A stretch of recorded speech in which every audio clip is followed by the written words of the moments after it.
Have you ever looked at the change in your pocket and thought, what if one of these coins is worth a fortune? Well, today we dive into one such incredible story. A story where an ordinary-looking 1986 quarter dollar yes, a coin you might just hand to a vending machine, turned out to be worth an astonishing $121,000. In this video, we're going to unravel the mystery behind the 1986 Lincoln quarter dollar. Wait, Lincoln. That's right, a quarter, featuring Abraham Lincoln. That's just the beginning of this numismatic journey. Strap in because this isn't just about a valuable coin. It's about history, rarity, error, and the thrill of discovery. Chapter 1. The Basics of the 1986 Quarter Dollar. The standard U.S. quarter issued in 1986 bears the image of George Washington on the obverse. It's part of the Washington Quarter series, which began in 1932 to commemorate the 200th anniversary of his birth. These coins are composed of a copper-nickel-clad combination, with a core of copper and outer layers of nickel, weighing 5.67 grams. In 1986, the United States Mint produced quarters at 3 different locations: Philadelphia, Denver, and San Francisco. Philadelphia coins have no mint mark, Denver coins carry a D, and the San Francisco Mint struck proof coins marked with an S. Over 1 billion quarters were struck in that year across the 3 mints. A huge number, right? So how on earth does one of them become worth over $100,000? Chapter 2. The Unexpected Lincoln Design. A mint error for the ages. The coin that's now worth $121,000 isn't a regular Washington quarter. It's an extraordinary error and incredibly rare piece that should not exist. This coin is what numismatists call a mule. A mule is a coin struck with mismatched dies, one side belonging to one coin and the other side to a different coin entirely. And this is where Lincoln enters the scene.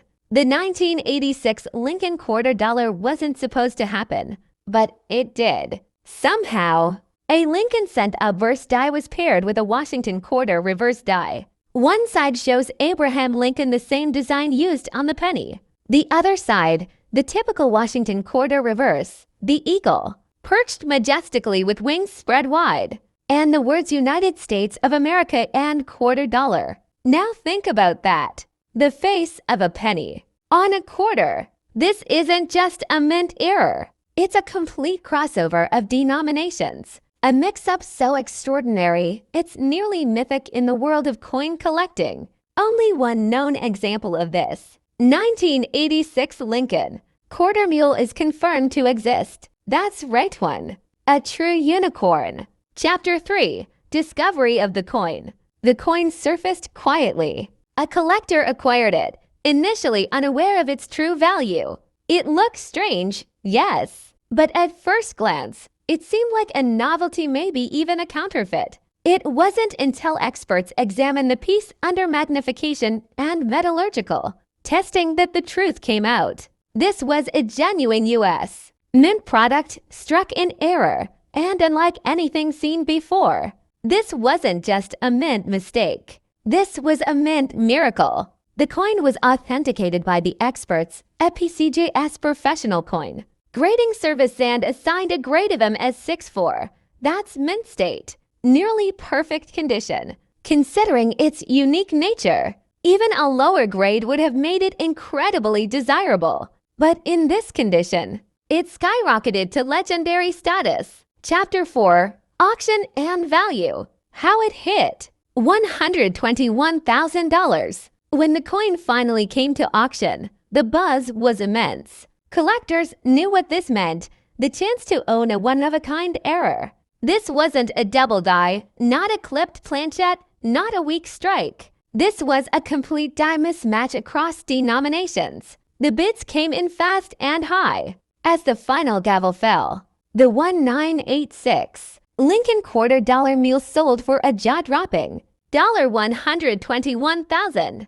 This wasn't just a purchase. It was a piece of American minting history being claimed. Chapter 5. How could this happen? The U.S. Mint is known for precision. Quality control is a serious matter. So how did a penny die end up in the quarter production line? The truth is, the minting process, while advanced, is still susceptible to human error. Dies are swapped out and changed regularly. If, by accident, a cent obverse die was loaded into a press meant for quarters, and if no one noticed immediately, a few strikes could occur before it was caught. The real mystery is not just the mistake, but the survival. For one of these coins to make it out of the mint undetected is incredibly rare. Then, for it to survive in circulation, or even in a collector's hand long, enough to be discovered and authenticated, is even more improbable. This adds another layer of intrigue to the story. Chapter 6. Are there more out there? That's the million-dollar question. Or perhaps the $100,000 question.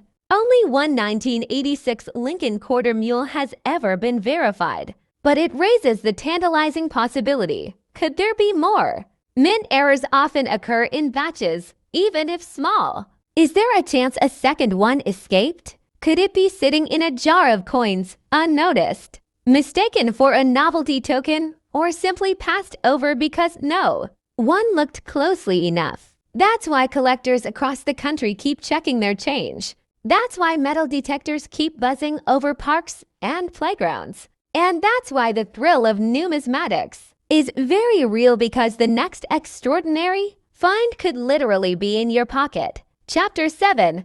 What to look for. If you're curious or hopeful, here are the signs to watch for. One side of the coin has Abraham Lincoln the obverse from a penny. The other side is the typical quarter reverse with the eagle. The coin will be the size and metal composition of a quarter, not copper like a cent. The date should be 1986. It must not be altered or counterfeited. Many fakes exist, and only expert authentication can confirm a true mint error.